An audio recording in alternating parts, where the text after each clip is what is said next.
All right. So again, this is Cutouts as a business. And again, you're going to have a survey at the end of this.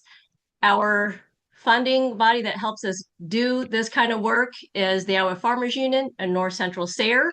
This is grant funded. I really suggest looking at North Central SARE's publications. I know, Jerome, you're looking at YouTube. There's awful lot of publications if you went to the North Central SARE website that are specific to honeybees in our North Central region. That would be very helpful. I think the other thing, if you're looking at general agriculture advocacy, I would really strongly encourage you to look at the Iowa Farmers Union as a really nice group of people that has got a sustainability mindset and just really great networking, good energy coming out of them. So again, we went through introductions, we did our acknowledgement. I'm going to turn it over to Ben. And if you have any questions that you missed between now and when I get everything sent up to YouTube and shared with you, these are our email addresses. And I'm going to quit sharing so that Ben can start, and then I'll drop that link in the chat here. So you should be able to see that Awesome. share Yeah, button available. good Okay. deal. I think I'll talk here for just a second and then turn it over. Or you can probably still see my face as I'm talking, yeah? Yep. Okay. Let me see here. Share. Share. Cool. How's this looking for everybody? Oh yeah, full screen. We got it. Awesome. Yes. So yeah, I guess quick, yeah, thanks Julia for having me out for this. It's been kind of a fun little removal journey, learning how to do these things over the last 8 or so years. I've been keeping bees the same amount of time I've been doing cutouts, which I wouldn't recommend. Um, but yeah, happy to be here and talk with you a little bit. So this is going to be less about like how to actually do cutouts and more of like the business side of things and maybe just some things to be aware of before a person would try to jump into something like this. If you have any questions at all, I encourage you. I can't see the questions as I'm talking, but I if can help with that. Julia could help with that, and then if anyone just has, if like their audio is working and they want to just jump into, like, it's not going to offend me. The more the questions you guys ask, I think the more fun this is going to be for everybody. So. Um, Yeah, yes, I guess so. I'll just get going here. Let me see. There we go. So a little bit of my background, I'm a uh, grew up in central Iowa. Grandfather kept bees, didn't know him.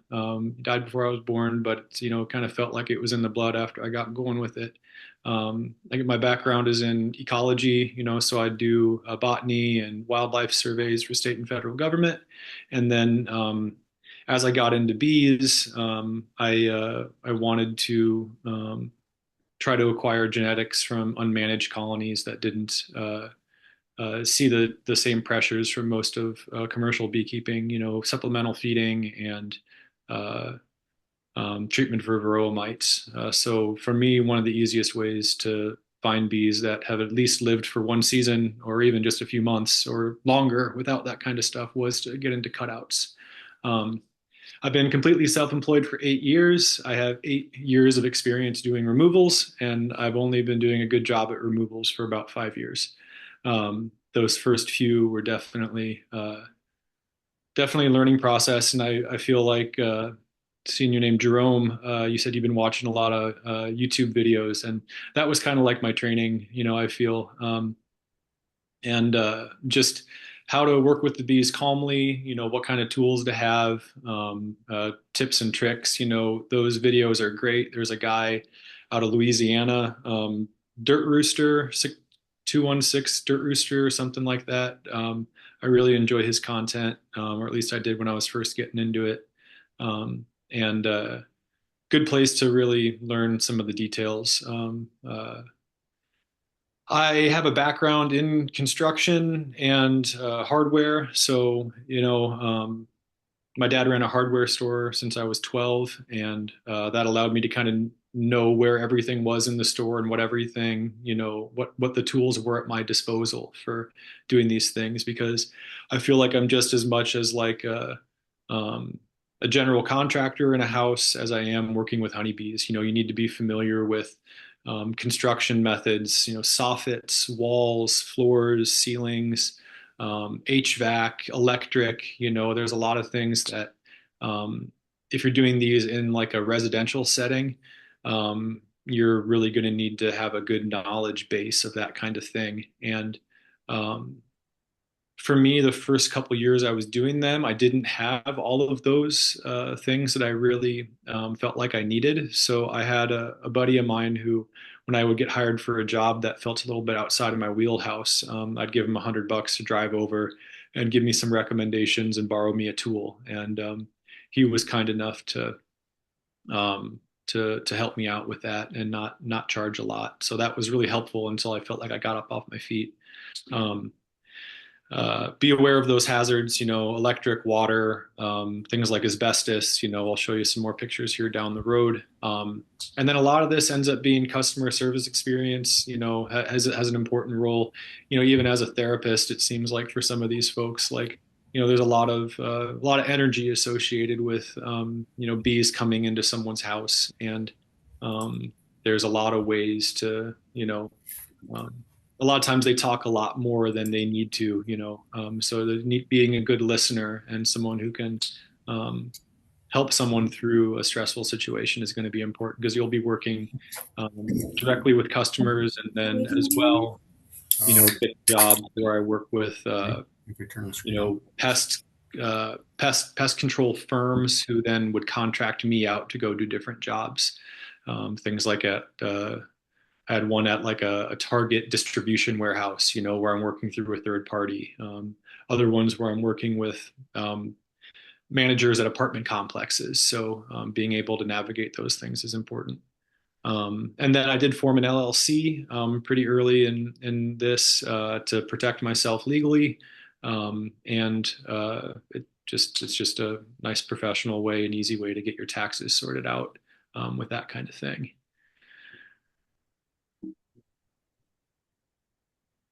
Is it worth it? Yeah, I totally think it is. It's worth it to me if you charge money, if you protect yourself legally. There's several different ways to do that. LLC is important. Our our agreements are important. And then if you don't mind working with landowners, because it's not just you out in the bee yard for this kind of thing. You're going to be working closely with folks who care a lot about their houses. And um, why do removals? Like I said earlier, I do them because I wanted a source of genetics for a treatment-free operation that I run. Most of the time, the bees that I acquired from these places, especially in suburban and urban areas, really didn't have the genetics that I was interested in. They failed pretty quickly without management. So nowadays, if I get bees that are obviously, big fuzzy, dopey, and nothing against uh, Italians that make a lot of honey and that kind of thing, they generally don't have the resistance that I've found. Tend to like darker bees. And bees from really rural areas. If there's a church that's, one job was in a church in Milo, and these bees were really dark and they were really small. And they've been living in that church for 30 some years, and they've been pretty good for me in that way. Um, not needing as much management or in the way of supplemental feeding or mite treatment as others. So there's some weeds to weed through for sure, but uh, beyond the genetics part, removals are really fun, and they're a really interesting way to interact with a honeybee colony. Most of the time, we're manipulating hives that were designed in a very particular way, and if they do anything other than what we want them to do, it's an inconvenience. If you take a look at the colony in that picture, it's really amazing to see what bees can do with the space. Um, it's also really interesting to see, how they organize a hive given the size of the cavity that they have. You can learn a lot about how bees move through a season and how they store resources in their colonies. Um, uh, and, for me, some of that can be applicable to managing hives in standard Langstroth configurations. But as a person who really nerds out on a lot of the details of this kind of stuff, like um, forming ideas about why they're doing what they're doing and seeing them in this setting is just something that is a really great curiosity for me, and I feel like anyone as a beekeeper, generally has a curiosity about these things. And um, uh, it's fun, it's good dirty fun, most of the time. That being said, it's not for everyone. The construction background is important, or at least having someone there with you. Uh, Being prepared to be unprepared, having a hardware store nearby. You end up having to have a lot of gear getting into these things, especially in a residential setting. Um, but if you have an opportunity to do one in like an old barn or a shed to start off, that's definitely a great experience and a good way to kind of get your feet wet to see if it's something you want to do. Um, Long hours in travel, like commonly travel 2 to 4 hours for one of these removals, just because it's hard to find people who do these. Um, Through the programs that Julia has been offering with me coaching on these, there's a fellow when I moved out of the Des Moines area who came to his first removal through the program that Julia put on, and now he's doing most all of the removals in central Iowa and doing a really great job at them as well. So it's really great to see that these courses are actually having an effect on the economy, on bees, and on this area. And it Um, helps community members too. I think that's the other thing. You're doing a community service.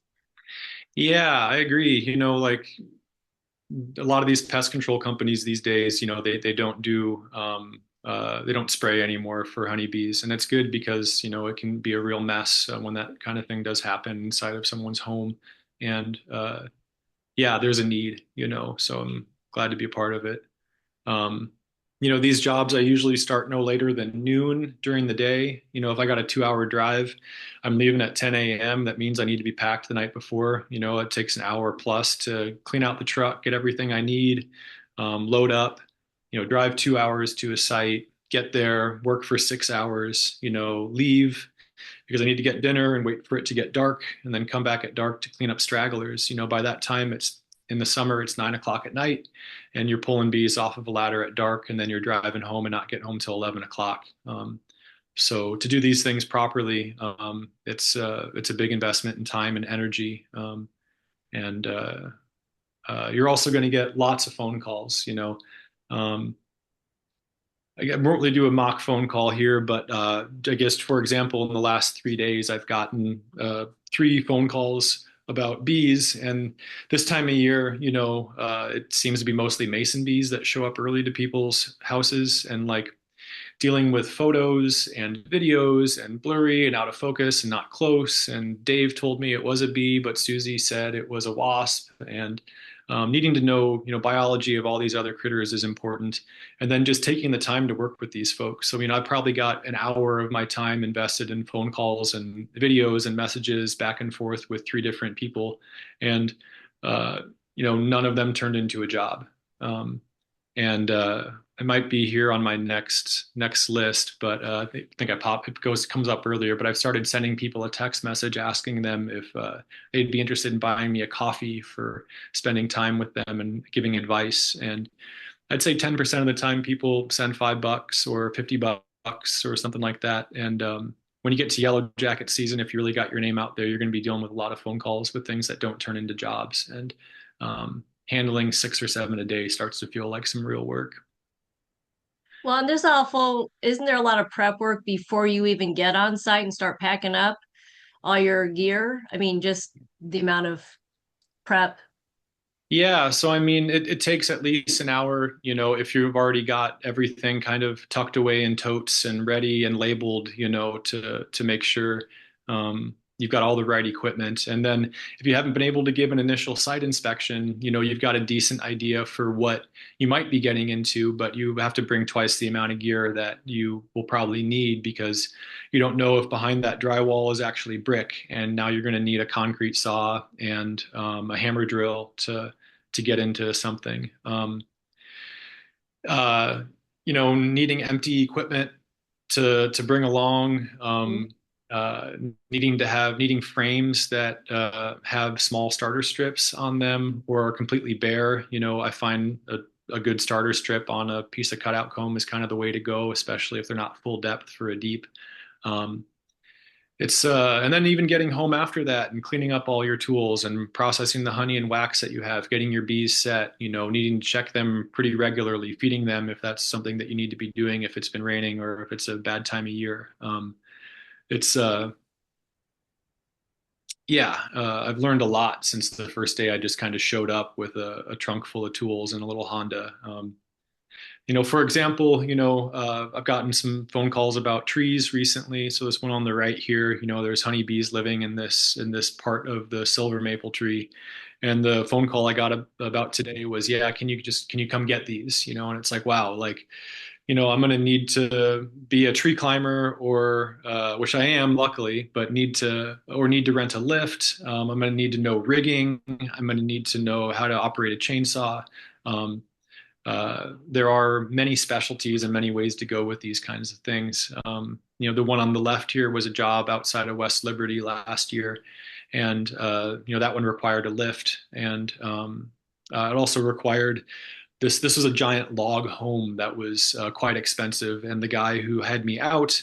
I recommended that he brought a contractor out that knows log home construction because it was something I hadn't worked with, and to be able to get this job finished, I wanted to make sure I wasn't going to mess up the structure. Um, uh, we'll probably touch on it a little later, but since I'm there, the same thing goes for like historical buildings. I have a friend in Des Moines who works with the State Historical Society to do restoration work. And I've contracted him in the past to come out on removals to make sure that things are done in a way that's easily repairable and doesn't damage the historic features of the home. Josh, you want to come on your mic and ask your questions?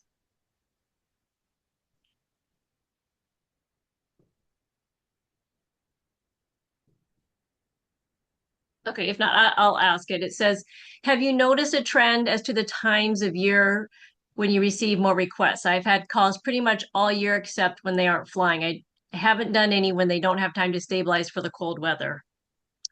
Yeah, pretty much, as long as they're flying, they're there. The phone calls happen, but there's a big push in late April when swarms first show up and people are noticing bees that were there the previous year. April, May, June are probably the busiest months, but it seems like they are pretty constant throughout the year. When I left Des Moines, I could have probably turned it into half my income. I was getting so many phone calls for removals within like a 3-hour drive from the city. So could have been doing probably 2 a week, um, if I was still living there. Another thing, is an investment in equipment, like thermal imaging cameras. You end up breaking your phone one day and you've got to figure out a way to find a colony. You got to replace the things you have. Um, uh, Important to have the right tools for the job. And a stethoscope and a wire coat hanger work, but only in a pinch. Nothing like being able to know where the studs are on the floor with the heat signature, as opposed to drilling a bunch of holes and finding the hard way. Um, this was a job at Fort Atkinson, which was, a historic 1800s fort in Iowa, and needing to have historical, have folks on staff, there with me to make sure I'm not cutting through stuff that has been there for 200 years. Um, uh, don't be hasty. Um, let's see if I can move this screen. Yeah, left side, here's an example of me using a concrete saw to cut through brick, you know, um, and exposing these colonies. And on the right, it's an example of a house that was being torn down. So there's tough jobs and there's easy jobs. Um, and And the repairs associated with the tough jobs are going to be a lot. There's only been one job that I haven't completed because of the level of intensity. And the landowner decided that it just wasn't worth, deconstructing, that much of her house to find a colony. So important to know what you're getting yourself into, to say no when you start a job, and not letting excitement or pride get in the way of knowing something is above your pay grade is really important. Um, the picture on the right is a job that the cavity that I was working in was completely cleared out by the bees, but the cavity on the left, um, uh, I'm tentative to say what I thought it was, but it appeared to be asbestos, and that's something, when a person finds something that they think is that, you can't even work with it, and you don't want to expose that stuff into someone's house. So it's really important to know what that stuff looks like when you're working in these old homes, and it can show up in a variety of ways as well. In lath and plaster, in blown-in insulation, in boards that you cut through that have been drywalled over. Things that I didn't know anything about in my early days, and probably had exposure to that kind of stuff. Another hazard is just people with really nice homes, like I've got a colony to work to pull out of a two ceiling joist section, and they've got grandma's china everywhere, and the family heirloom table, and you end up having to spend a lot of time moving stuff out of the houses, taking art off the walls, taping everything up, laying down tarps, that kind of thing. There's unexpected costs with these jobs, and there's ways to make sure that you mitigate that when moving forward with a job and getting these kind of things set up. So income potential, I started off doing these for free, but now I have a bare bones $500 minimum plus travel. That travel is the standard federal mileage rate, which I think is like 73 cents per mile this year. I haven't checked it in a while, but it's right around there. Mhm. Because it's agricultural work, there's no sales tax on these jobs.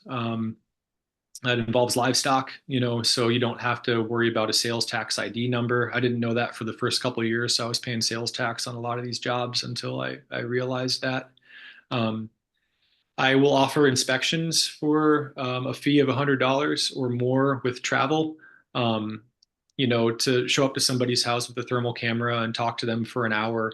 It's your time is valuable, and for me, stacking several of those, throughout a day when I'm already doing a removal, if I'm traveling, it's a good way to make them worth my time. But if you drive an hour and a half somewhere to go look at a fuzzy picture that, someone couldn't really tell you what it was, or they were convinced they're honeybees and you show up and they're not, there needs to be something to compensate for you for your time to not be doing something else. Ends up being half a day spent to go say Yellow Jackets and walk away. I already mentioned the buy me a coffee Venmo idea. That's worked for me, and the last fellow who I just got off the phone with at 6:45 didn't decide to buy me a coffee, but like I said, 1 in 10 will help a fella out. Um, I have a legal agreement that I have everyone sign. I'll send it to them, ask them to print it out, and then we'll fill it out together when I'm there. It's basically a release of liability. Um, Anyone getting injured on site, if I get injured, damage to their structure or their house, things aren't going to be my fault, and they're not going to be their fault. It protects both of us. Then I also have maximum and minimum pricing. So my minimum pricing will be $500 plus travel. If I see it as a pretty straightforward job, drywall, old house, um, colony that hasn't been there that long, it could be $500 to $700. But I will put that at a $1,200 job for my maximum price. And that maximum price is to protect me as someone who is showing up and doing work and not knowing what I'm getting into.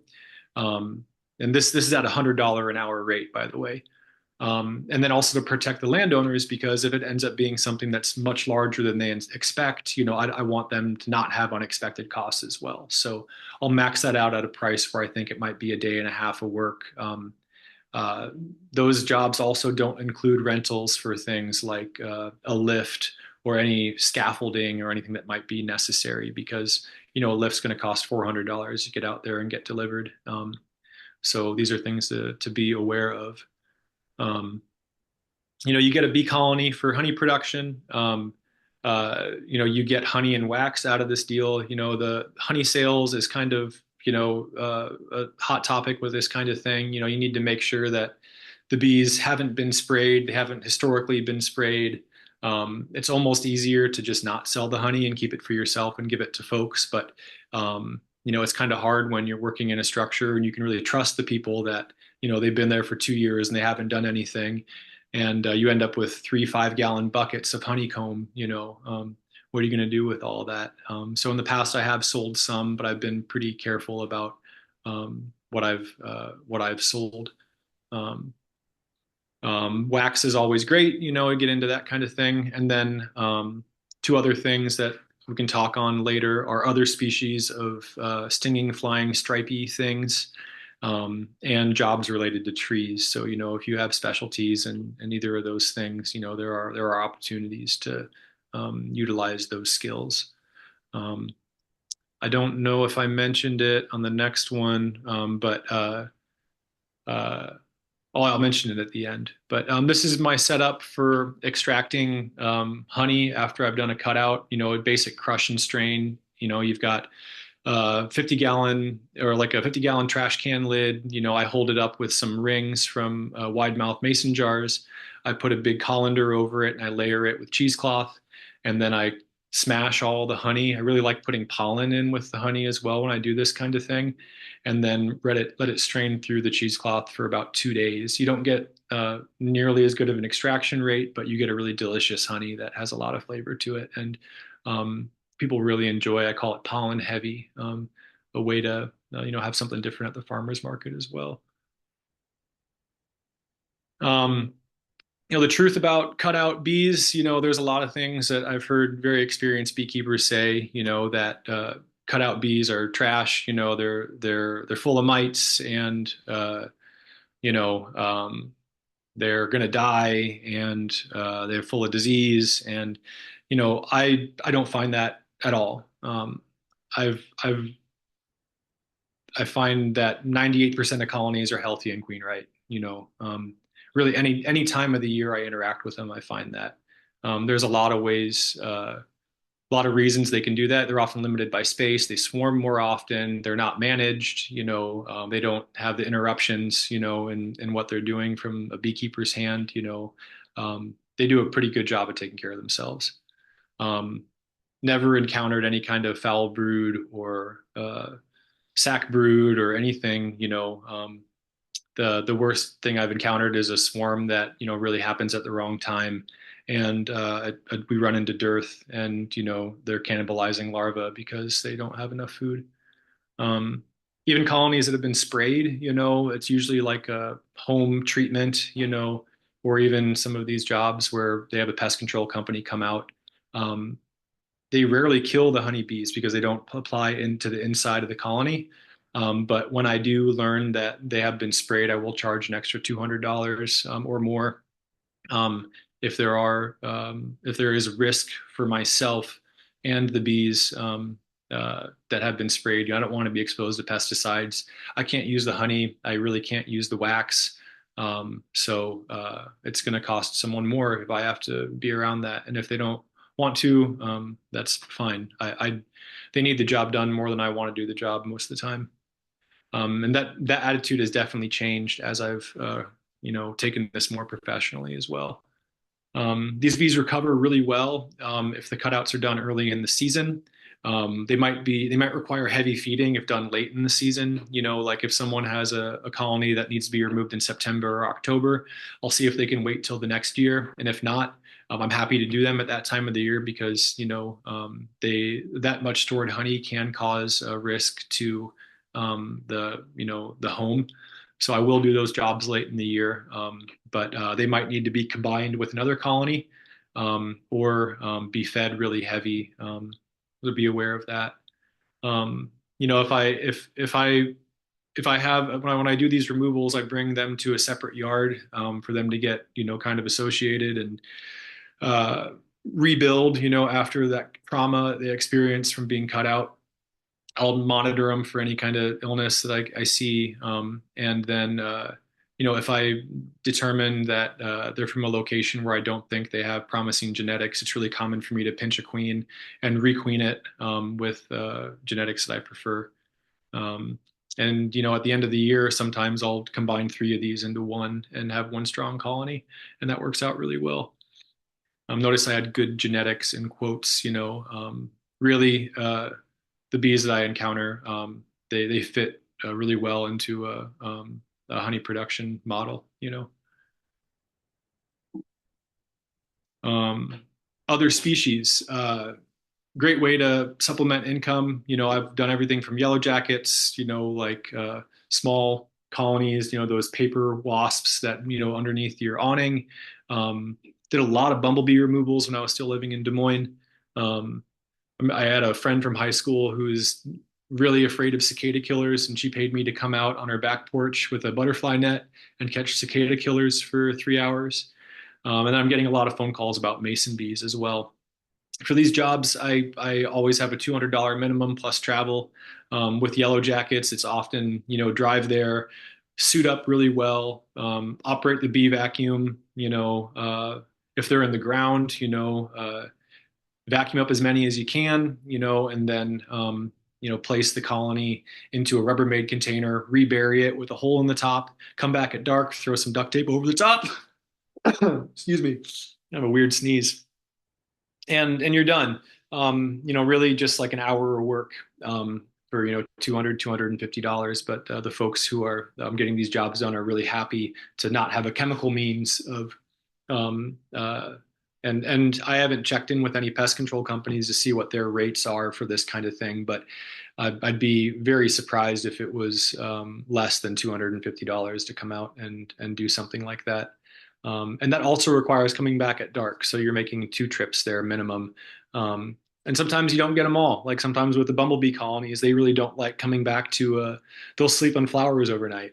And sometimes you get a phone call the next day. There's, hey, I see 3 or 4 bumblebees still flying around here. And you just like kind of slap your forehead. And it's like, okay, so now I have to show up with a net and sit by the former site where the colony was and try to catch 3 bumblebees. So the client is happy. So like know what you're getting yourself into these situations. And with those agreements, return trips, you do the best you can.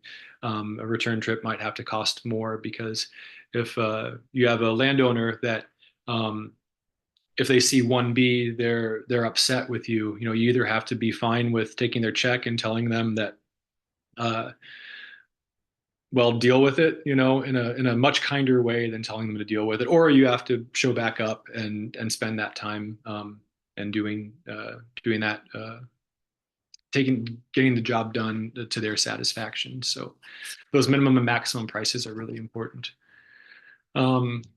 I carry insurance through the Farm Bureau. The insurance policy is described as pest control services. I have that looped in with several other policies I have with them. That includes job for insurance for the tree work that I do. Um, I have a general $2 million policy for that kind of work. It involves so like damage to the structure. Um, uh, if I accidentally cut an electrical wire and you had to hire an electrician to come out and it cost $3,000 for them to snake a new line, across the house, or something that was hardwired. I mean, there's just so many things that can happen. You need to have a policy. It also includes a $5,000 injury addition for anyone who's on site if they get injured due to my equipment. That will cover them as well. This stuff is just to protect me again. Is the same with the LLC corporation, limited liability corporation, to protect myself in these situations. But that release of liability, I don't know if Julia, you still have a copy of that. You probably have the one that I do, but that thing's fairly bulletproof.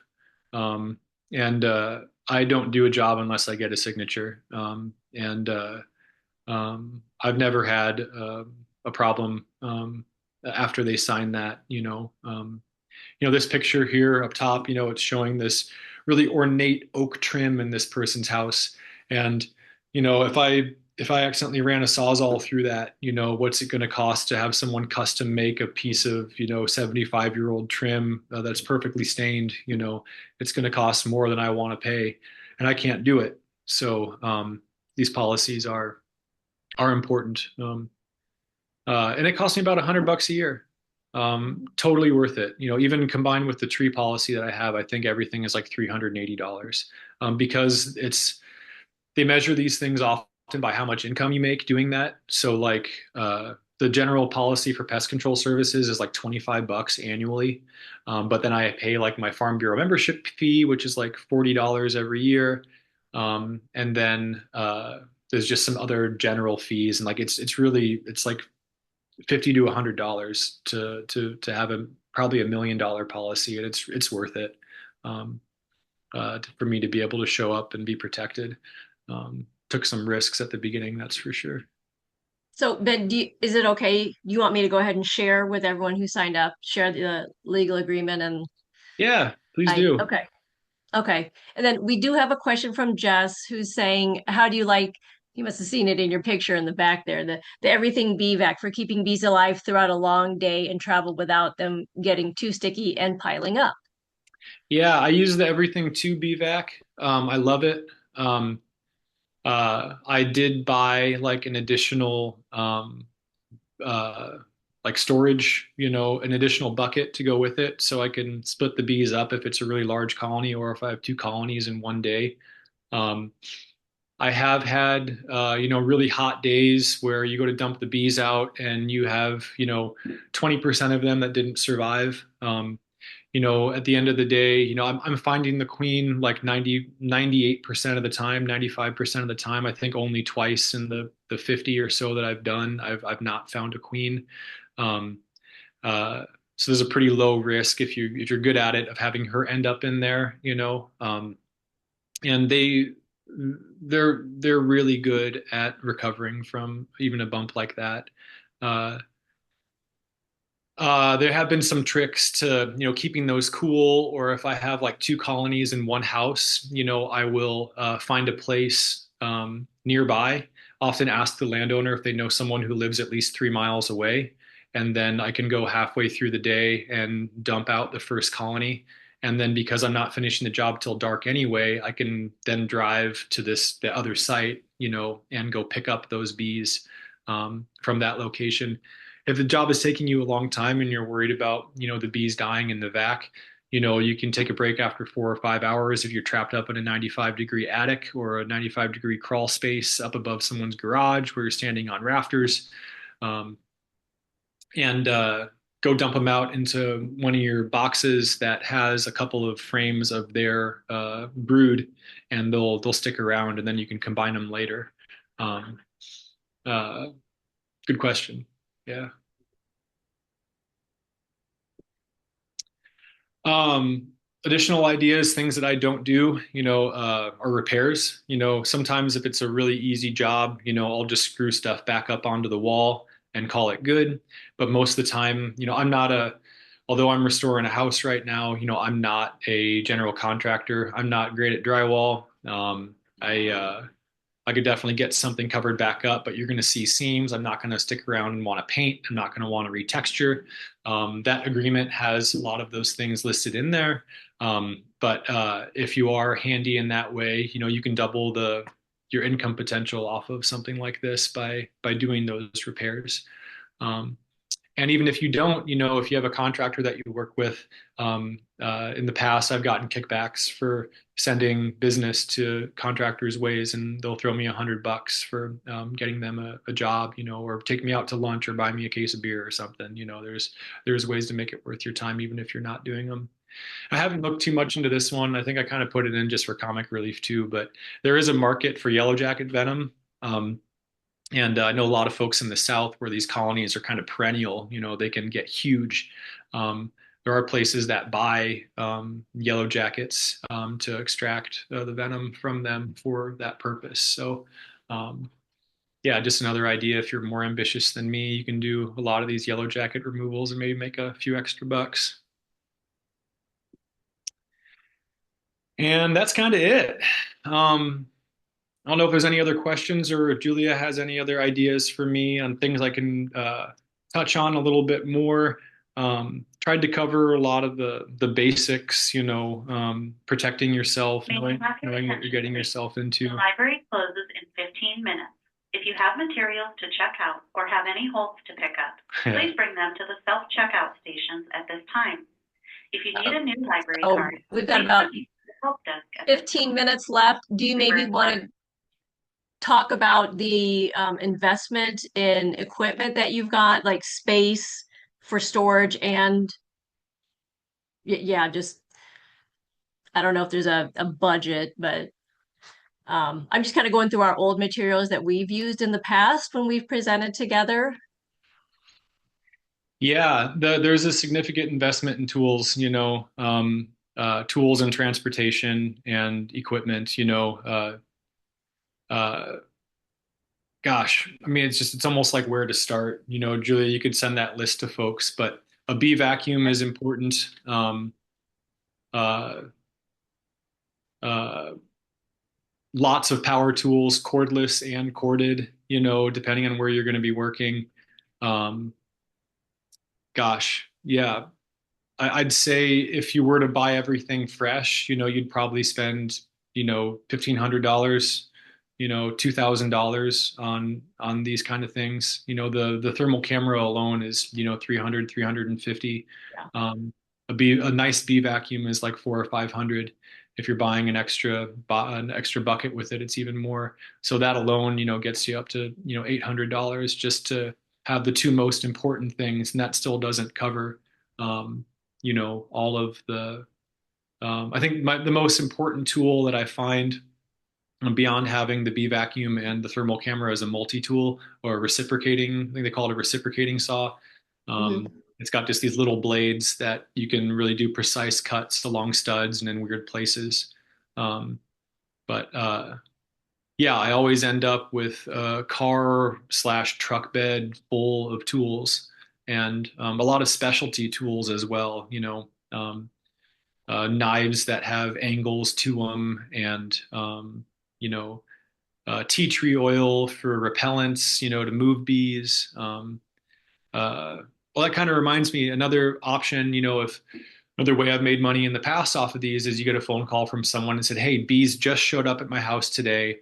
There's, you know, there's dozens of them. I get a picture and a video." I said, "Are you sure they've just showed up today?" They said, "Yeah, I walked out my front. I was working around the roses yesterday. I didn't see anything, but now they're all over this." It's like, well, uh, you can go buy tea tree oil and you can apply it to the area, maybe throw it on a fan if you can run a cord out there, and you might be able to dissuade them from moving in. I said, or if you want me to come out and do it myself, I can help with that process as well. So in the past, I've shown up and been paid a $100 or $200 minimum to apply tea tree oil, give an inspection to the house, and also leave a swarm trap on site away from the house. So sometimes, you can make $100 for an inspection, application of tea tree oil, and then leave a swarm trap on their property. When the bees decide not to move into the house because of the repellents you applied, and they move into the swarm trap that you strapped on the tree, like 30 feet away, you get a small payment, and you also get a colony of bees that you don't have to remove from someone's house. And they're really excited about that, especially because, and I am too, because I don't have to spend the time cutting into someone's house and causing, damage that would need to be fixed. Absolutely. So, okay, when you all get your survey at the end, I'm wanting to avoid having you all say, "I wish he would have talked about fill in the blank." So if you've got a question right now, I want to I want to hear it in the next 2 minutes here if I could. Um, and then I guess we have a few people who joined after we had done introductions. So I guess I'm wondering if anyone here maybe drop a one in the comments if you've already attempted or performed a successful cutout. I'd be really interested to see how many of you have already done cutouts. Um, all right, perfect. And then I guess the other thing I'm wondering is, so I, like I said, let some of you in after we started. Could I maybe have the number of years and your location? How many years you've been in beekeeping and your location? Just so I can get a sense when I do my reporting. I'm going to be wrapping up this series of webinars and meetings, and yeah, I got to just report back to everybody at the end. Okay, and so Bonnie Lazarus is saying Washington State just getting into it. Curious about the actual handling the bees once the hive is retrievable. What are the best practices there? Washington. I am actually in Washington right now. I'm in Bellingham. Funny. Actual handling of the bees once the hive is retrievable. So I guess I'm using a bee vacuum to vacuum up the majority of the bees, on the comb, and then using knives to cut out the comb itself to fit into frames. Does that answer? You want to put the picture of that one where you had the three pieces? Yeah. And then if you ever spend time with Ben, you'll get to see like the Christmas tree stand and all that. Yeah. Pipe lamps and all the different ways. Yeah, and like then, yeah. This picture here, those were able to be cut to size to the frame, but I often have a starter strip at the top of these because the places are those little cracks are, and here's another thing too, like if you're going to do these in September or August when the colonies are dwindling and are starting to, decrease in number, some of these colonies have tons of hive beetles.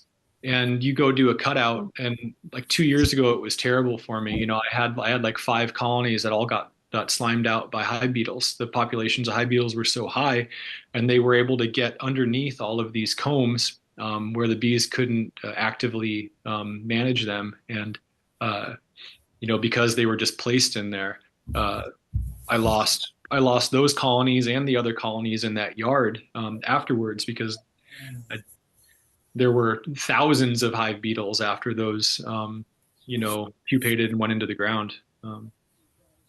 Yeah. All right. And so there's another question, Ben. This is awesome. Do you suit up? I've only suited up once for a honeybee removal, and it was with Julia, and those were the meanest. Excuse me, the second bee. I got it on film. Yeah. No, I don't suit up because it's hot and uncomfortable, and I find, bees sting you if they can sense your CO2 if you're working fast. A lot of times you do that initial reveal and you pull the drywall off. The bees are gonna come out and sting you once or twice, but if you're working inside, bees are pretty disoriented indoors, and 98% of my removals are done from the inside. So, if they're going to try to sting you, it's going to be some old, bold ones, but generally they come into a room and they just fly towards a window. Worst case scenario, I would put on a veil if I'm going to be removing a portion of a wall, and the bees have been testy, but very rarely do I wear suits. I've got a question if you can hear me. Yeah. Yep, go ahead. Okay, so I'm pretty much set up the same way you are. Sounds like I just got the everything BVAC 2 with all the bells and whistles and the extra bucket and the vented bottom and all that, which I'm pretty excited about that because I've been running like 3 separate vacuums and filtering bees kind of. And anyway, my question though is, once you get them out, what's your preferred way? You've talked about tea tree oil. I usually just clean it as best I can. I've been soaking it down usually with a vinegar, water, and spray foaming any holes, or a lot of times spray foaming the cavity clear full. Do you have a different method that you like to do to kind of keep anything from coming back in? Once again, Usually I don't do any of these repairs, so good on you for that kind of thing. Spray foam works. Um, and spray foam can be chewed out by insects and animals. Yep. Um, so the thing that I use if I'm going to fill a cavity or like fill a gap that goes into a wall, because a lot of times in these old structures, bees can come in through a hole and then they could go to one of many stud cavities. Um, those cheap furnace filters that are made of like that blue fiberglass. Yep. So the bees insects can't chew through that fiberglass, and you can buy it in these big rolls. And The library is closing in 5 minutes. If you have materials to check out, please bring them to the self-checkout stations at this time. 1 second. Materials not to be checked out should be left on one of the red carts found throughout the library. Thank you and have a good evening. And yeah, I'll stuff that stuff with a screwdriver into holes and cracks, and that works pretty well. After that, I recommend they fill them with pink insulation, or honestly, like the problem isn't the cavity, like the wall should be insulated, but the problem is like the way the bees can get into the house. So, they need to have repairs done to their home to prevent bees from getting inside. And if the home is in such disrepair that, a full cavity is being used for spray foam, they're just going to get in somewhere else, right next door. Yep. That's a problem. I've noticed on a lot of these, there's like round windows and fireplaces and Yes. furnaces, and like there's lots of places for a lot of them to get in. Yeah, and I just don't worry about that. It's like you guys are going to have me called back, and I've gone to the same apartment complex 6 times because they refuse to fix all of the holes that are in the exact same place on these pillars. So, yeah. Yeah, and Jess, I usually let people know, like, hey, I know I'm not going to get all the bees. Like, I Yep. can leave this box here. It's on you to work with your handyman to finish up after I'm gone. Yeah. Because I tried my best to get all the smells out, but I got the bees, and that's what you asked for. Yeah. Sounds like I've pretty much set up the same way uh, as Ben with liability release, and I kind of have a informational sheet, what to expect and what to do afterwards. And I'm kind of the same deal. I really don't do any repair, but like a lot of times I'll do a little spray foam around a hole, just to keep anything from coming in. But the inside's all usually open. They're going to get somebody to come fix it all anyway. Yeah, I'd use that blue fiberglass stuff Yep. and jam it into those holes. Yeah, that's a good idea. That's easy to remove too when you're repairing things. I like that idea. Right. We're ready to wrap it up. I gotta run. If there's any other We're gonna kick questions, you out. I'm gonna step outside and we'll see how much battery life this laptop has. If I get cut off, thanks for touching base, and yeah, if you have any questions at all, Julia, include my contact info, and Yep, I'm I'd be dropping happy it to talk now. to anybody on the phone. If anyone wants to show up to a removal, I've got one scheduled in April, the end of April, in Iowa City. So, you know, Very good. And so happy I'll to put send a myself out PDF. of the job. All right. So we've got 2 PDFs that everyone's going to get. I'll let you know when the recording is available. I shared the link already if you want to do a little bee chat with me in May. And I think that's going to wrap us up. I appreciate your time, Ben, and everyone else, because I know you're all busy. So I'm going to have you stop. I'm going to make you stop sharing here.